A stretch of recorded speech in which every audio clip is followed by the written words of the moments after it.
اشارہ ملتا ہے کہ جو اپنی زبان پہ قابو رکھے گا اور اسے اللہ کی یاد سے تر رکھے گا اس کا دین سلامت رہے گا۔ ایک ذکر ہے زبان کا جو سبحان اللہ و بحمدہ سبحان اللہ العظیم، یہ آدمی 24 گھنٹے نہیں کر سکتا، لیکن اس ذکر سے ایک اور ذکر جنم لیتا ہے۔ جو مطلوب ذکر ہے وہ ہے اللہ کی یاد۔ ذکرہ کا مطلب یاد کرنا ہوتا ہے، اور یاد کا تعلق زبان سے نہیں دل سے ہے۔ پہلے دل میں یاد آتی پھر زبان پہ ادائیگی ہوتی۔ ابھی آپ سب کو گھر یاد آ رہا ہے،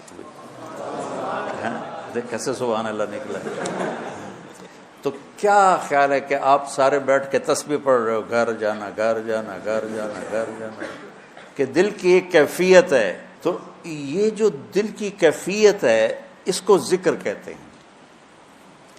جس کو 24 گھنٹے یہ نصیب ہو جاتا ہے وہ 24 گھنٹے ذکر والا ہے، اور یہی ذکر اصل ہے۔ پہنچنے کا ذریعہ ذکر لسانی ہے کہ ہم کثرت سے قرآن کی تلاوت اور اللہ کی حمد و ثنا کو اپنی زبان پہ لائیں۔ لاتے لاتے لاتے جب دل میں ہر وقت اس کی یاد بس جائے گی، پھر زبان سے کہے بغیر سبحان اللہ کا اجر ملے گا، الحمدللہ کا اجر ملے گا، اللہ اکبر کا اجر ملے گا، لا الہ الا اللہ کا اجر ملے گا، سبحان اللہ و بحمدہ اور سبحان اللہ العظیم کا اجر ملے گا۔ وہاں تک پہنچنے کے لیے یہ الفاظ کلمات ذریعہ اور سبب ہیں۔ تو جو اپنی زبان کو بچوں سنبھال لے گا، جو اپنی زبان کو سنبھال لے گا، جو اپنی زبان کو سنبھال لے گا، اس کے رشتے سلامت، اس کا گھر سلامت، اس کا دین سلامت، اس کی دنیا سلامت، اس کا علم سلامت، اس کی ہر شے سلامت رہے گی۔ حضرت لقمان علیہ السلام کا فرمان ہے کہ بیٹا میں چپ رہنے پہ کبھی نہیں پچھتایا، میں جب بھی پچھتایا اپنے بول پہ پچھتایا۔ تو آپ سب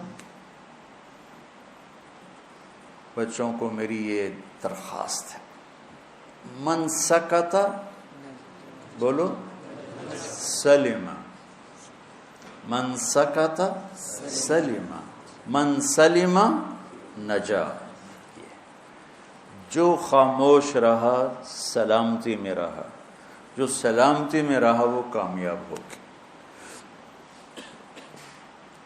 آپ نے حضرت ابو ذر غفاری سے فرمایا، ابو ذر الا انبئک بعملین خفیف مؤونتہما عظیم اجرہما والذی نفسی بیدہ لم یأت الثقلان بمثلہما۔